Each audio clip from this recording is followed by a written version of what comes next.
de la sainteté, puisqu'il est indiqué que le second saint sert à propager de Okma vers la gauche qui est Géboura, ainsi Okma et Din. Alors, même nous dirons que puisque le troisième saint sert à propager depuis Bina jusqu'à Tiferet, ainsi Bina est Rachamim comme Tiferet, et il se trouve que Bina se trouve sur l'axe médian de Tiferet, et elle est plus Rachamim que Okma qui est à gauche. Ce qui est également surprenant dans les paroles de Rabbi Yehuda, c'est l'institution d'un compromis entre l'auteur du Sefer HaOra et l'auteur de cela, car l'opinion de l'un est l'inverse de celle de l'autre puisque pour l'auteur de ce texte Okma et Din et Bina Rachamim alors que pour l'auteur du Sefer HaOra Bina et Din et Okma Rachamim. Et celui-ci a voulu instaurer un compromis entre eux en disant que Okma et Din puisqu'elle émane du côté de Keter, du côté de sa face dirigée vers Keter elle est Rachamim, et du côté de sa face dirigée vers Bina, qui est l'arrière, et les Din. Et comment pourrait-on avec cela fixer des hypothèses opposées et ne pas avoir d'opposition entre les deux contraires? Selon cette hypothèse,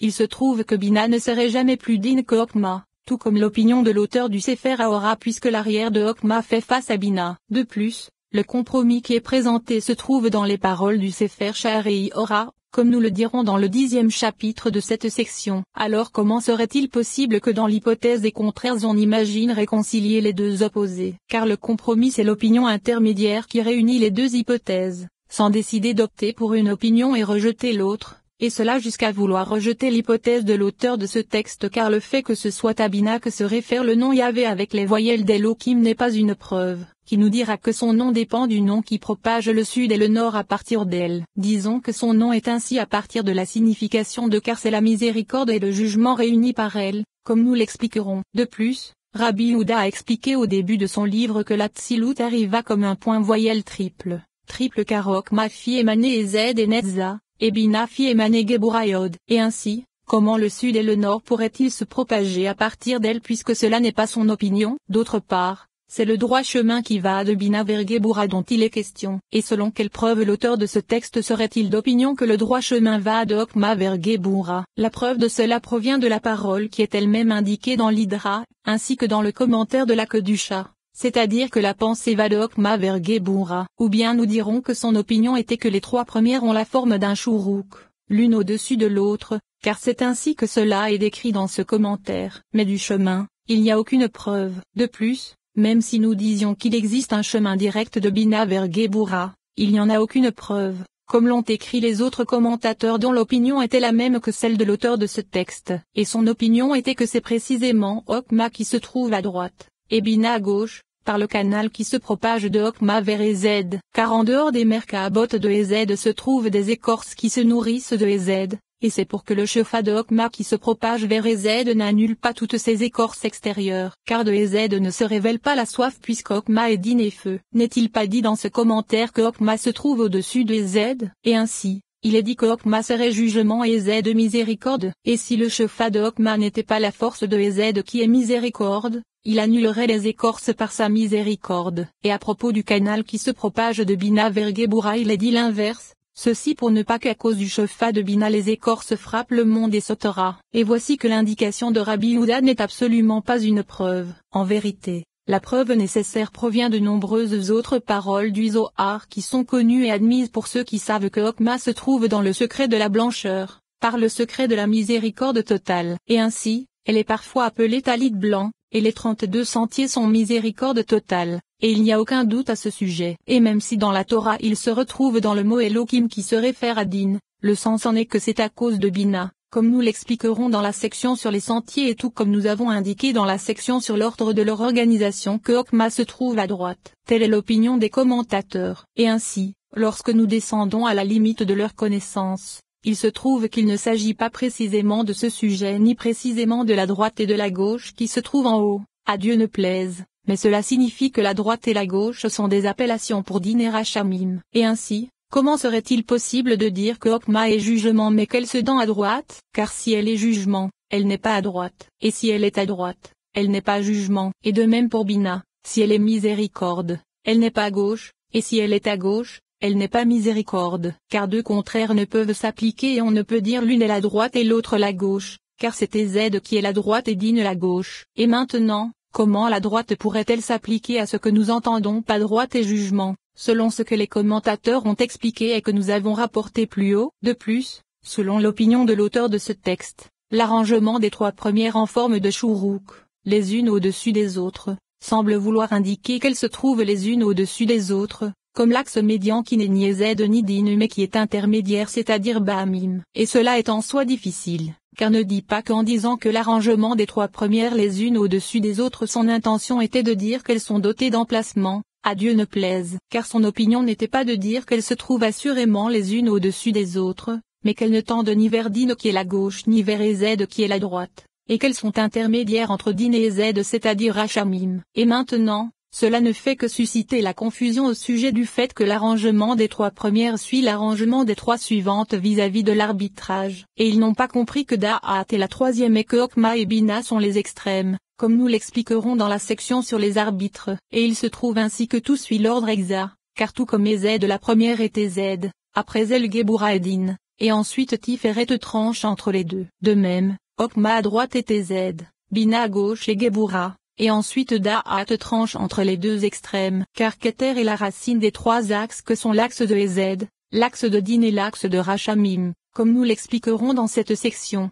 avec l'aide de Dieu. Et en ce qui concerne celles qui penchent vers Din à gauche et à droite vers Ez, nous avons déjà détaillé cela dans la section sur l'ordre de leur organisation. Et pour obtenir un compromis entre ces opinions, il faut en rejeter une qui ne suscite pas le consensus. La vérité c'est que Hokma est miséricorde, comme nous l'avons indiqué plus haut ainsi que dans la section sur leur organisation. Et la parole de l'Hydra qu'a rapporté Rabbi Yehuda à l'aide de l'auteur de ce texte n'est absolument pas une preuve. Et à partir de l'endroit où il est question de la Kedusha, où le premier saint se réfère à Keter afin de prodiguer à Z, le second saint à Hokma afin de prodiguer à Gebura, et le troisième saint à Bina afin de prodiguer à Tiferet, cela signifie que c'est pour réduire le jugement et la puissance qu'on lui prodigue depuis Hokma. Et il en est de même au sujet des représentations, car tout est là pour réduire la force du feu. Et le Rashbi a précisé dans ses paroles il jeta le feu, ce qu'il n'a pas dit des autres, car la signification de l'action de prendre c'est qu'il n'y a ainsi aucune œuvre qui se renouvelle. De plus, nous pouvons dire à un autre propos qu'il n'est dit d'aucune il jeta le feu sur sa face, et cela signifie que ces représentations ne peuvent se définir que par l'intermédiaire de Gebura qui les renforce et leur donne la puissance, et il ne s'agit que de l'action de prendre le feu, comme il est écrit, qui prend assez avec la plume, et c'est pour les dissimuler qu'il est nécessaire que leur chefa provienne de Hokma, mais cela ne signifie pas que cette parole indique qu'elle est Din. Et malgré cela, nous pouvons répondre et détruire cela grâce à tout ce que nous avons entre les mains, et cela nécessite que Hokma soit miséricorde et soit la racine de Ez. Or il n'y a là aucune hésitation, que la gloire des différentes portions réside à leur emplacement et fasse venir la paix pour qu'elle repose sur leur couche. Il est également expliqué que c'est dans Hokma que se trouvent les 32 sentiers, et que c'est elle qui est la première à se révéler selon l'enseignement de l'auteur du Sefer Yetzira, dès celui du Sefer Abaïr, du Rashbi, qu'il repose en paix, ainsi que de tous les kabbalistes. Et ils ont appelé ces étincelles sentiers, ce qui se réfère au mystère, tout comme il est écrit demander au sentier du monde ou bien un sentier que le vautour ne connaît pas, ainsi que sur un sentier passant par une mer puissante, car le sentier se réfère au mystère, ce qui n'est pas le cas de Bina à propos de laquelle on parle de porte car la porte permet de pénétrer dans le palais. Et voici que les étincelles qui se trouvent dans Keter sont appelées piliers, car ils sont solides comme des piliers de marbre et l'œil ne peut les dominer ni à l'extérieur ni à l'intérieur. Et les sentiers, l'homme en atteint l'intérieur avec grande difficulté, mais les portes, elles s'ouvrent et sont compréhensibles, car au contraire elles sont ouvertes pour laisser entrer vers la chose intérieure qui s'y trouve. Et il en est de même dans le cas des branches de ces attributs, car Bina est une ouverture et une porte permettant d'atteindre ce qui est intérieur, alors que Hokma se dissimule et se cache, et Keter est caché de tous. Nous avons ainsi atteint le sujet de l'attribut Hokma, et à cause de la longueur de ces sentiers, nous les avons séparés dans un chapitre à part appelé section sur les sentiers, chapitre 6.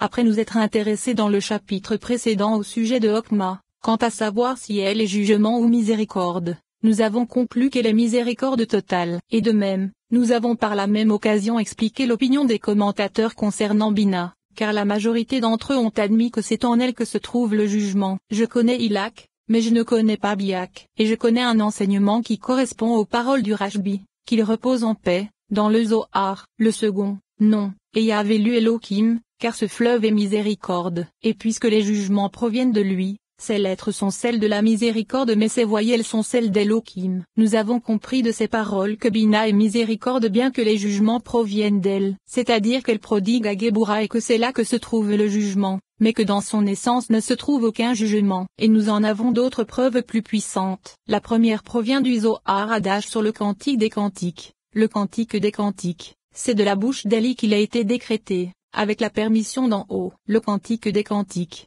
c'est la louange des louanges pour le roi qui est sa paix, car c'est l'emplacement qui apporte la joie puisqu'il n'y a là aucune sentence ni jugement, et c'est le monde à venir qui est joie totale et de tous. Et c'est pourquoi il transmet sa joie de tous côtés. Tout comme l'éveil de la joie est nécessaire pour qu'il s'élève de ce monde vers le haut, ainsi il est nécessaire de susciter la joie du monde de lumière vis-à-vis du roi suprême. C'est pourquoi les mondes ne subsistent que d'une seule façon et l'éveil ne peut se faire de bas en haut. Et l'explication de c'est de la bouche d'Élie à propos du Cantique des Cantiques, c'est qu'il existe 2 commentaires à donner de chaque verset. Le premier c'est le commentaire de Rabbi Siméon, et le second c'est celui d'Élie. Et avant le commentaire de Rabbi Siméon, il y a un autre commentaire qui est celui qu'Élie a présenté, et c'est la signification de « c'est de la bouche d'Élie », point avec la permission d'en haut. La signification en est que le Saint béni soit-il donna la permission de révéler les secrets cachés afin qu'ils fussent révélés au juste dans la yeshiva d'en haut. Le Cantique des Cantiques, c'est la louange des louanges et ce Torah. Explication. La leçon du verset c'est que Cantique c'est la louange des louanges.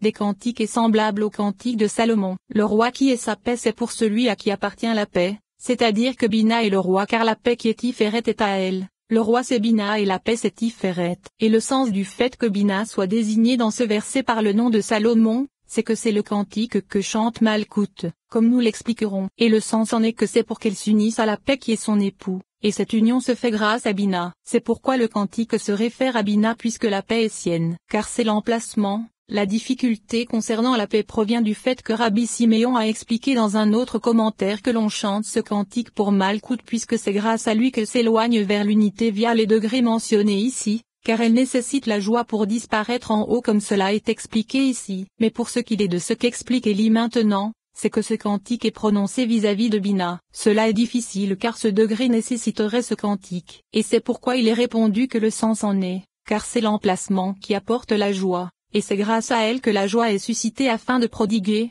comme cela est expliqué. Et il est expliqué que la signification de qui apporte la joie c'est parce qu'il n'y a là aucune sentence ni jugement. Et il est dit sentence et jugement. La signification en est qu'il n'y a pas de sentence c'est-à-dire de jugement sévère, ni de jugement c'est-à-dire de jugement faible. Et c'est le monde à venir et ce Torah. La difficulté est la suivante. Comment pourrions-nous dire qu'il n'y a pas de jugement dans Bina puisque le jugement est la forte puissance qui en émana? Comme nous l'avons expliqué dans le 6e chapitre de la section sur l'ordre de la Tzilut, ainsi, il est nécessaire que le jugement s'y trouve. C'est pour cela qu'il est indiqué qu'il n'y a là aucun jugement à partir du fait que cette séphira est appelée monde à venir. Et c'est le monde à venir, comme nous l'expliquerons dans la section sur l'arrangement des appellations. Et puisque c'est le monde à venir, il ne se trouve en elle ni sentence ni jugement, car dans le monde à venir il n'y a ni colère, ni sentence, ni jugement, mais tout est miséricorde. Joie et plaisir, qui est joie totale. L'explication en est qu'elle est appelée monde à venir car elle vient et prodigue en bas. Et c'est la signification de qui est joie totale, car elle envoie la joie, le shefa et l'allégresse à toutes les séphirotes. Et c'est pourquoi elle se Torah. L'explication en est difficile. Comment pourrions-nous dire qu'elle envoie la joie et le bonheur et ce Torah? Alors que nous voyons que Géboura se nourrit d'elle, qu'elle lui prodigue la puissance et qu'elle est appelée faiseur de puissance. Et c'est pourquoi il est nécessairement indiqué et c'est pourquoi elle se Torah, car si elle était le principe de son shefa qui prodigue le jugement, il serait approprié que les 7 jours de l'édifice qui se nourrissent d'elle soient jugement, mais nous voyons que dans leur majorité ils sont bonté et miséricorde. Ainsi, il est nécessaire que son shefa principal soit miséricorde et joie, et c'est le dénouement de l'expression et c'est pourquoi elle se Torah. Explication, pour que la joie prodigue la joie à toutes les séphirotes. Car sinon elle ne pourrait leur prodiguer la miséricorde. Et vis-à-vis du fait surprenant qu'elle soit miséricorde et que son shefa soit miséricorde, comment les jugements peuvent-ils être suscités par elle? Nous avons déjà répondu à un peu de cela plus haut dans le 2e chapitre de la section sur les canaux, et nous le détaillerons dans les chapitres à venir. Et Géboura reçoit parfois la miséricorde de Bina, car lorsque Bina prodigue à Géboura uniquement via le canal qui se propage d'elle vers Géboura, elle lui prodigue le jugement. Mais lorsque Bina reçoit par le canal qui provient de Keter par l'intermédiaire de Okma et qu'elle prodigue à Géboura, alors Géboura se lave du lait de la mer qui l'a blanchi. Et c'est ainsi que cela est expliqué dans le Zohar sur la Paracha Mishpatim. Lorsque Géboura se propage et que les yeux s'enflamment de la couleur rouge, alors le saint antique rayonne de sa blancheur et Actizima et alors elle se remplit de lait, nourrit tout et réchauffe tout.